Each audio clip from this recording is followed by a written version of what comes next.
Camarades, bonjour. Nous sommes le 1er avril aujourd'hui, qui marque donc le début du deuxième trimestre de l'année 2025 et bien sûr donc la fin du premier trimestre. Et je suppose que tous les chefs de bureau, chefs de service ont pu faire le bilan de ce premier trimestre et aussi se donner des perspectives pour le deuxième trimestre.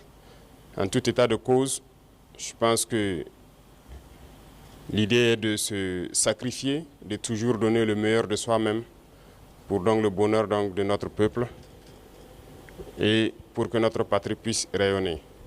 Donc j'invite tout un chacun à pouvoir donc se tracer de nouvelles lignes pour le deuxième trimestre, donner le meilleur de soi-même, tant au service, mais aussi donc dans la vie courante, pour que notre patrie puisse continuer de rayonner. Quant aux différentes forces combattantes sur le terrain, je tiens à les rendre hommage ici pour l'exceptionnel travail qui a été fait tout le long donc, du trimestre passé. Nous avons pu progresser significativement sur le terrain. Nous avons pu reconquérir des zones qui étaient sous emprise terroriste il y a 4-5 ans de cela. Nous avons pu donc libérer ces zones. D'autres zones sont en phase de consolidation actuellement, ce qui est donc un progrès très significatif, mais aussi appeler les autres forces dans ces zones qui sont dans une relative accalmie à la vigilance, au guet permanent, parce que la perfidie de l'ennemi fait que lorsqu'on est dans une relative accalmie et qu'on baisse la tension, on peut souvent prendre des coups. Donc c'est inviter donc tous ceux qui sont en posture de sécurité relative de pouvoir toujours être vigilants et ne pas se faire surprendre. Et aux autres forces vives donc de la nation, c'est inviter tous les travailleurs à redoubler d'ardeur pour que 2025 soit une année donc couronnée de succès à tous les niveaux. Et quant à la masse populaire, j'inviterai les gens donc à la vigilance. Parce qu'aujourd'hui, plus que jamais, les apatrides, les ennemis de la nation sont très actifs. Et vous pourrez le constater. Du côté de la lagune, ils sont réunis depuis plusieurs jours. Leur objectif, c'est de faire vivre au Burkina Faso les événements de 87. Mais oubliant donc que les époques ont changé et nous sommes sur le pied de guerre, nous les attendons de pied ferme, leurs mercenaires et leurs actions. Et je tiens à le dire, nous serons impitoyables. Ils peuvent continuer à rêver, mais le Burkina va poursuivre. Et c'est pourquoi, depuis Zignaré la dernière fois, j'invitais tout un chacun à être très vigilant, à ne pas céder à la manipulation. Comme vous pouvez le constater, leur action se résume à la désinformation, la manipulation, la subversion. Il faut que tout un chacun puisse donc rester serein avec l'objectif en face pour ne pas se laisser détourner. Parce que nous serons aussi sans état d'âme pour ceux-là qui vont se laisser manipuler. Seuls ceux qui sont cupides, ceux qui veulent tout pour eux-mêmes, peuvent se faire manipuler par ces apatrides-là. Restons concentrés. Et s'il faut qu'on le dise haut et fort ici, nous ne sommes pas dans une démocratie, nous sommes bien en révolution progressiste, populaire. Il faut que tout le monde comprenne ça. Et c'est d'ailleurs plus étonnant que ceux-là qui sont censés être les intellectuels qui ont fait l'école peuvent imaginer qu'un pays peut se développer dans la démocratie. C'est faux. Quand on nous cite un seul pays qui s'est développé dans la démocratie, ce n'est pas possible. La démocratie n'est que l'aboutissement. On passe forcément par une révolution et nous sommes bel et bien en révolution. Ceux qui ne l'avaient pas compris, on le dit encore haut et fort.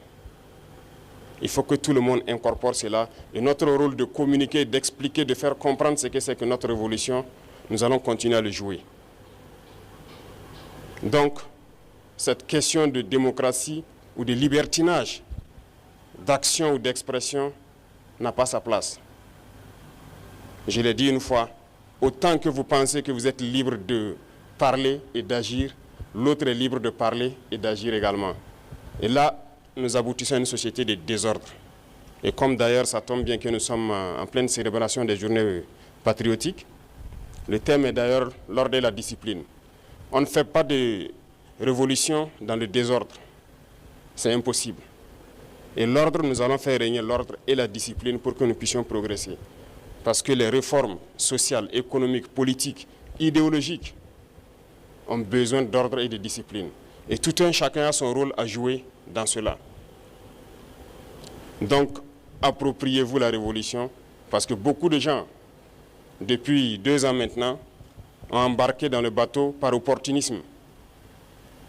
Mais nous sommes en train de surfer sur des vagues géantes. Nous sommes dans la tempête, nous sommes dans des vents de face très forts. Et ces gens-là, ils ne pourront jamais rester dans la barque. Au fur et à mesure, ils vont tomber à l'eau et vous les verrez. Mais nous allons poursuivre, parce que notre objectif, c'est de trouver les eaux calmes et de pouvoir naviguer. Lorsqu'on va quitter la tempête, sur les eaux calmes, je pense que nous allons surfer sans problème. Donc, invitez tout le monde à la vigilance, parce que l'ennemi sait recruter, et il recrute encore des traîtres. Pas plus qu'il y a quelques jours, des traîtres ont été arrêtés. Et qui j'appelle traîtres? C'est ceux-là qui sont parmi nous, qui continuent de travailler, d'être des agents pour des ambassades de pays impérialistes implantés au Burkina Faso. Certains ont été arrêtés et nous poursuivrons pour démasquer d'autres. Ils sont là dans notre administration, ils sont là dans les organisations de société civile, ils sont là dans les organisations politiques. Et ils manipulent les autres pour les amener sur des chemins, en tout cas, contraires au progrès de notre patrie. Et c'est lorsqu'on les arrête qu'on se rend compte qu'ils sont effectivement des agents de ces pays, des ambassades de ces pays impérialistes implantés aussi au Burkina. Restons vigilants, parce que notre révolution ne plaît pas à beaucoup de personnes. Ces valets locaux et ces sous-préfets qui sont là à exécuter les ordres de leurs maîtres, croyant pouvoir mettre fin à notre révolution, qu'ils comprennent que nous avons pris toutes les mesures. Et je le dis une fois de plus, on sera impitoyable et sans état d'âme face à ceux-là qui pensent pouvoir se mettre à travers du développement de notre patrie. Nous allons poursuivre notre révolution. Nous allons développer nos infrastructures, que ce soit du côté de la santé, du côté de l'éducation, que ce soit les infrastructures routières. Nous allons développer notre industrie, transformer ce que nous voulons et consommer ce que nous avons transformé. Le Burkina va rayonner, n'en déplaise à ceux-là qui ont la nostalgie encore des années 87, je le répète. Donc restez concentrés, restez vigilants, tracez-vous des sillons pour le trimestre à venir et pour la suite de l'année. Et nous resterons donc dans ce chemin de la victoire. Nous continuerons de combattre sur le terrain à reconquérir nos différentes zones. Et je puis vous assurer que le progrès qui est fait, les terrains reconquis dans ce premier trimestre sont d'ordre stratégique. Et ça nous a permis d'aller nous implanter jusqu'à la frontière. Et ça, c'est très remarquable. Nous allons poursuivre donc dans ce sens, zone par zone, étape par étape, pour nettoyer le territoire et reconquérir l'entièreté de notre pays. Merci à tous. Bonne semaine et bonne chance pour les trimestres qui commencent. Soyez ceux-là aussi qui véhiculent notre idéologie au sein donc de la masse populaire. Merci, très bonne journée à tous et que Dieu bénisse notre chère patrie. La patrie ou la mort, nous vaincrons. Merci.